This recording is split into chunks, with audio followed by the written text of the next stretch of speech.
Thank you very much, Mary and Alan. I'm sorry we've moved on a little bit and we're eating into lunchtime.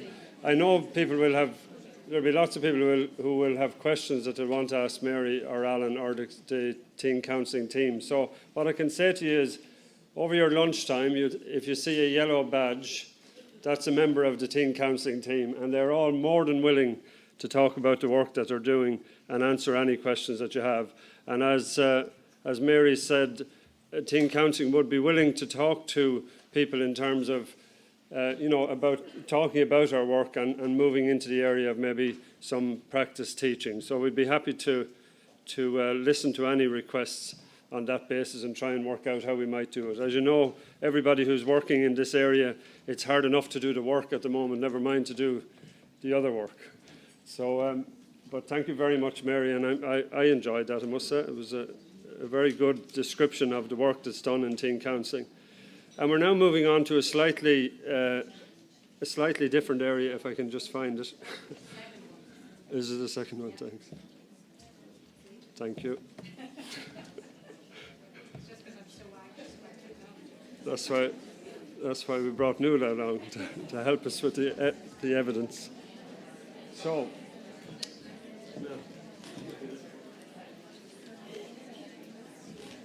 this is it's a slight change in gear, and I suppose it's partly because of my own particular bias that we invited Claire Casey to speak to us today, and it's really about, I suppose, the fundamental building of capacity in community, and all of the other work that we're talking about sort of comes from that. And Claire Casey is working with the Tala West Community Development Initiative, and maybe Claire will talk to you a little bit about that. But she's been working in community development for many years, and this particular initiative about restorative practice is something that Tala West have taken on for the last number of years. In a previous lifetime, I was involved in the Children Access Advisory Board, and we tried to put a bit of energy behind this particular initiative, and I'm delighted to see that it actually did get some forward trajectory in Tala, and they've done a huge amount of work on it. So you might forgive us, we're going to ease a little bit into your lunchtime, but we've enough time still to get the lunch and back in at 2 o'clock for the next session. So Claire, hand over to you. Thank you very much.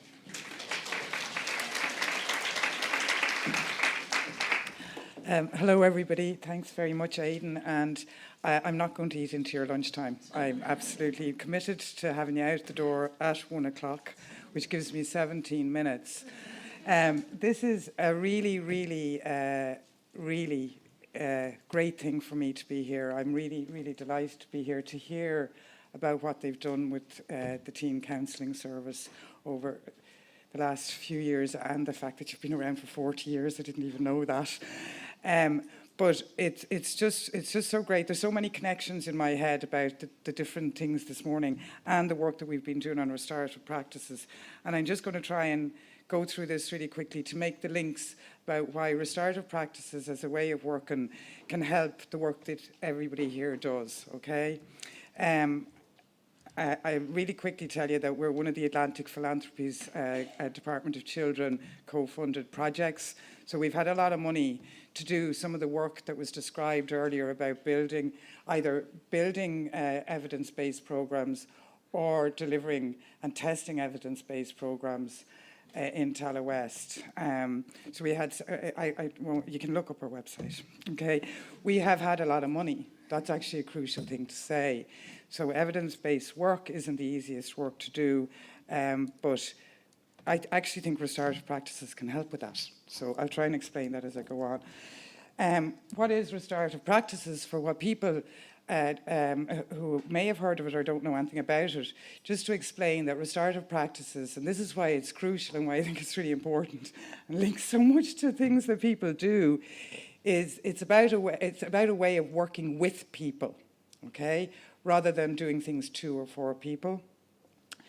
And it's about offering high levels of support along with high levels of control, limit setting, and I guess, you know, controls that give a structure for people to work within, where they develop skills around problem solving, accountability and responsibility, and take responsibility for their own actions. And it's particularly effective for work with teenagers. Okay. So our programme objectives really quickly was to deliver training in Tallaght. We started in 2010 with the Restorative Practice Programme as part of our Community Safety Initiative. And we wanted to deliver training to, our vision was that every young person in Tallaght, we're the Childhood Development Initiative, just not the Community Development Initiative, but every young person in Tallaght would, who had to interact with an authority figure, would be dealt with in a restorative way, which is a way of being worked with that includes you and helps you to develop responsibility for yourself. We also wanted to build capacity in the community around this, because at the time, the training which only takes, it's a very minimum amount of training that's needed. It's only about 4 days training to really put it into practice. But at the time, there was a dearth of local Irish-based trainers. There was trainers coming from England.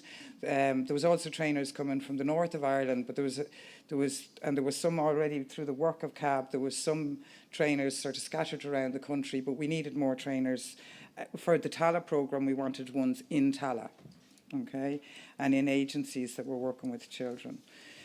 The aims of the programme that particularly related to young people were these ones.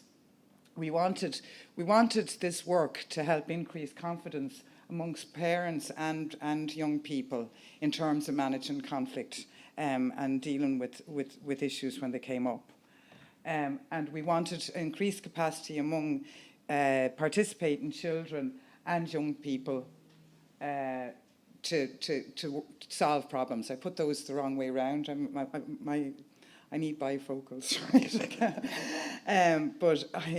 So the first one, it was problem solving and resolving conflict, and when it does come up, okay? So the programme did a number of things. We did all these things. So far, over 900 people have been trained. We started in 2010. The programme was evaluated by NUIG over the first 2 years of its delivery. And I'll quickly go through some of the stuff that came up from that. So this wasn't a randomised control trial.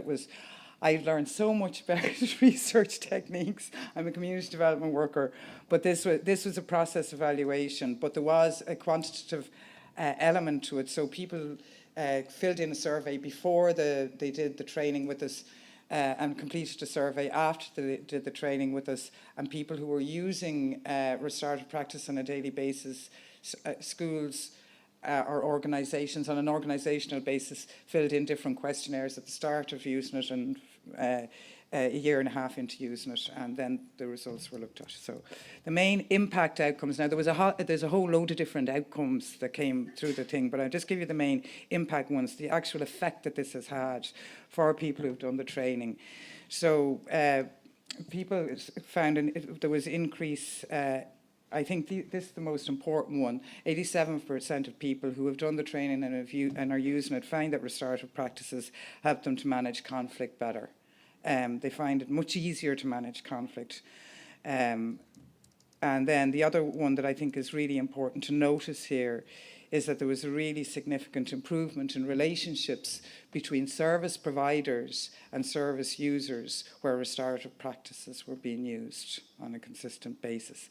And it's that one, actually, when the evaluation was published last year, and up until then, we had done the training with, there was, at the time, I think it was one secondary school and there was different categories, but in the schools, right? So one secondary school and 7 out of the 11 primary schools had been doing the training, and they saw the results of the evaluation, and they've been hearing from people anyway, but they saw the significant improvement in terms of relationships between them and their service users as something that was possible. And we've been on a schedule of mental training since with the schools, okay? Because people, the basic thing, apart from what the evaluation tells us, and I'll talk a little bit more about the sort of the stories or the case study thing and the story behind it. The basic thing that it does for organisations that take it on is that it helps them build better relationships, work more effectively together, and do the things that they do well more consistently. Okay?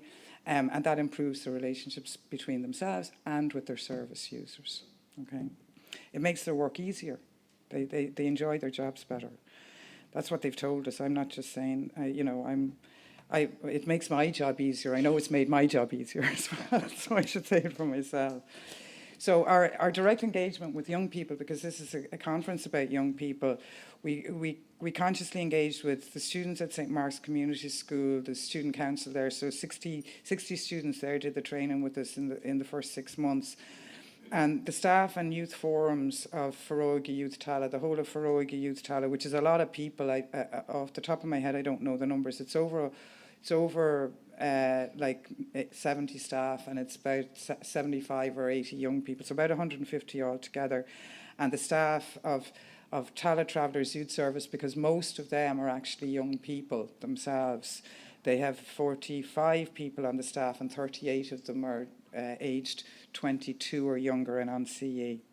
So we targeted those groups and have done the training with them and actively tried to involve them because we were really concerned to know we're the Childhood Development Initiative. It's no use to us if restorative practice doesn't work for young people. Okay, so how has it worked? And these are the examples I could give you that are specifically around young people.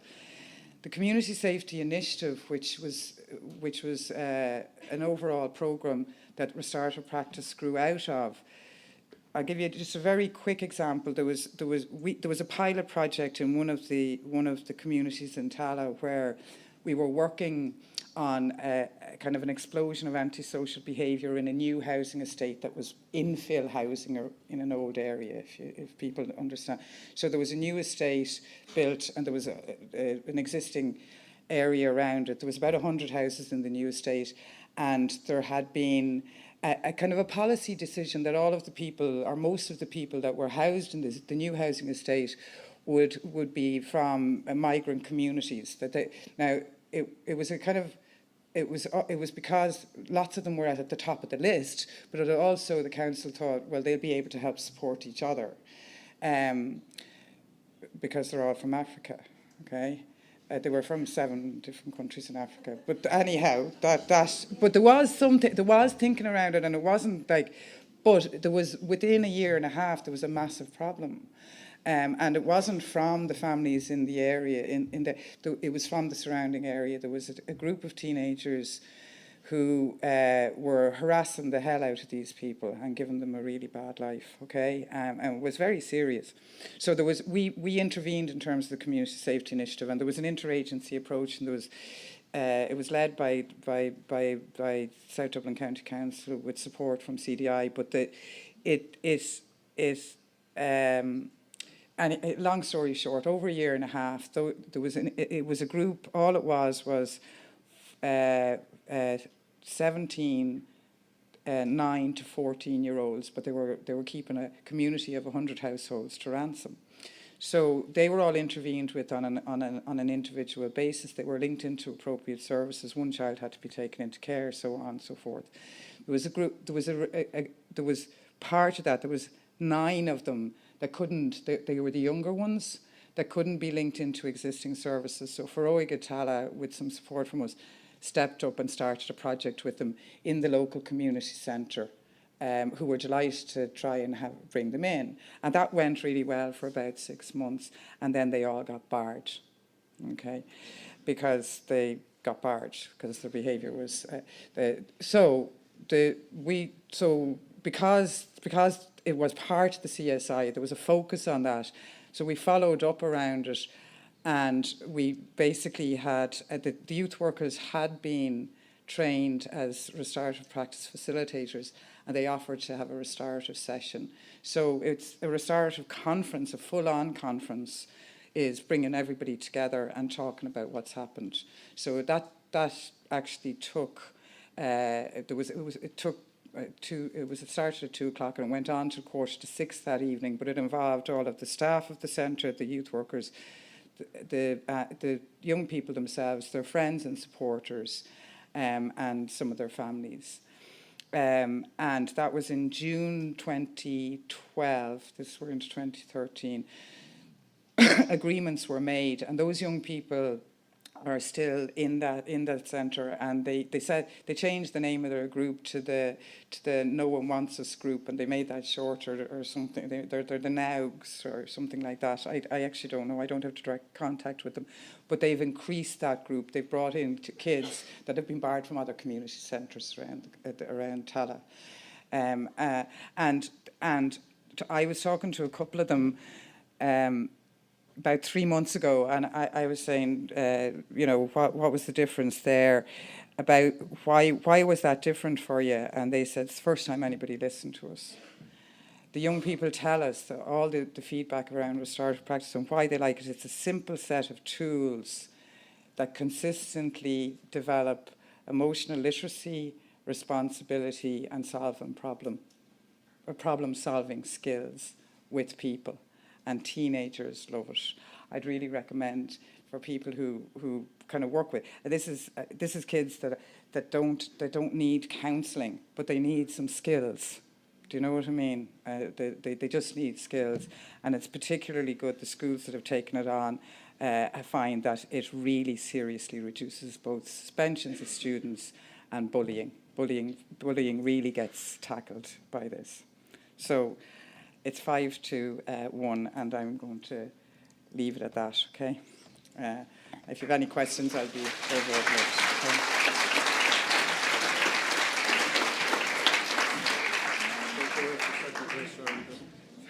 Thank you very much, Claire. Does anybody want to ask any questions? We have a few minutes now, which we didn't anticipate. Or does anybody want to ask the questions to the cross-care tea council? And I don't have to answer questions. Their work is probably, you're a practitioner. I mean, find out about their work as well. Hello, Claire, Johnny Connolly from the Health Search Board. Oh, yes, sorry. Oh, hi. Johnny. It's actually a joint question. I was going to ask the last speaker a question, but my question was about your presentation, and really it's a combined question in a way. Now, at the moment, over the next year or so, I'm looking at a project on drug-related intimidation and community violence throughout the country. And in the first presentation, there was 4 different systems that were mentioned. But the community, where the individual is inhabiting, and the impact of the community on their behaviour and the impact of their behaviour on the community, is something that I'm wondering, where does that system fit into the early presentation, and how does what you're doing, how does that interact with the broader community? Yeah. The sort of pressures that are on kids in terms of gangs, let's say if they are gangs, and the influence of drug-related behaviour. I'm not sure if you know the recent Limerick study, which showed, which is probably an extreme example in some areas in Limerick, where the influence of very senior gang members, criminals, etc., percolates right down to behaviour at a very low level involving 5-year-olds, 6-year-olds, but there is a level of coordination or connection between all of these forms of behaviour, and I'm just wondering what are the sorts of solutions that might be there for that. Not an easy one to answer. I don't have solutions, just in terms of the role of community. We would link with youth clubs and schools. Youth clubs are the main ones that we would link with in our work. But clearly there's very serious problems brewing, problems with weed, gang violence, deaths. The relationship with parents and honesty with parents, I think, is an antidote to some of it. But it is, it really is a very difficult problem. I think I'm very much aware in the past 3 to 6 months of the whole weed issue and everything that goes with that. Yeah. I suppose, Johnny, that's I maybe we talk over lunch about our community safety initiative in general, but what I just quickly say is that we have found an interagency approach in which, and this is completely counterintuitive for me as a community development worker, but an interagency approach when there's those kind of, which actually excludes residents from the meetings where you're doing, you're identifying individuals that you need to intervene with in terms of this antisocial behaviour stuff I was talking about, that worked, because there's a necessity around residents being protected from intimidation, but there's also the bit about them being trusting that the agencies are hearing them and doing their jobs that they're supposed to do. So there's a bit of a process in the CSI part where the report on that aspect of the work is going to be published in about 2 or 3 months. So have a look at that, because I think it's an example of good practice around. I hope, I don't know, the research is being done at the moment, but I hope it shows that it has worked. Yeah. Hi, my name is Mary Quirk, and I work in schools in both primary and secondary. And I noticed here today with cross care that we're always talking about the families being involved. In the schools, I work mainly with the children and the teenagers, where parents are completely reluctant to come in and engage. And at the moment in the primary schools, we're bringing in a new evidence-based model, and it's for the purpose of funding. And I'm just wondering, how can I work, with around a new, it's called EQI, emotional quotient. So it's just tips, and I suppose a very big question. How do I work with parents not really wanting to be involved in this area? Okay, thanks. Yeah, I mean, it is a big, when I started working with Matter 18 Counselling, I worked in a school as well, and I used to do half days, and I used to work in a school and then drive across the city and work in Clonmel, and exactly the same presentation, exactly the same kind of family presentation, and the people were there with their sleeves rolled up, ready to do the work in the setting in Clonmel. And we've certainly found that, you see, parents come from a system where they hated school, they feared school, they didn't achieve in school, whatever, and they have bad feelings about it. For sure, you can do much better work in a non-school setting with parents. So whether you actually set up your parent thing away from the school building, I don't know, but there is a big barrier to parents, and I mean, we all know they overreact to school things. There's a whole pot of issues for parents in there, their own baggage, and everything else. Anything that can encourage parents, and I mean, maybe initial meetings away from school buildings might be something that could work, or finding a really good community worker who can work it with you might help. Any other questions? Thanks very much, Claire. Thank you very much, Claire. And can I just thank particularly...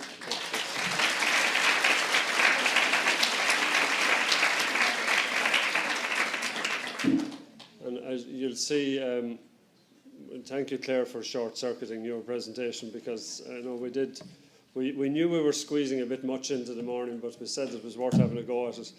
And things don't always work out exactly as you plan, but not too bad. I'd just like to particularly thank John, Nuala, Alan, Mary and Claire for their presentations this morning. I hope you appreciated them, that you got some value from them. All of the presentations will be on our website, teencounselling.ie, from now. So they're there for you to download. As we move off now into the workshops for the afternoon, we have 5 really, I think, really interesting workshops, very much practical focused, and we'll steer you in that direction after your lunch. They're not in this building, they're actually out in the business centre and in the inn, but it's only a few steps across from here across to the 2 settings. So we have one at 2 o'clock to finish at 2:45, and the second one at 3 o'clock to finish at 3:45 and get you out to mad cow roundabout and away in time before the traffic catches up with you. So don't be afraid to look out for teen counselling staff or Claire or Nuala and have a chat with them over the lunchtime, and we'll see you in the afternoon. Thank you very much.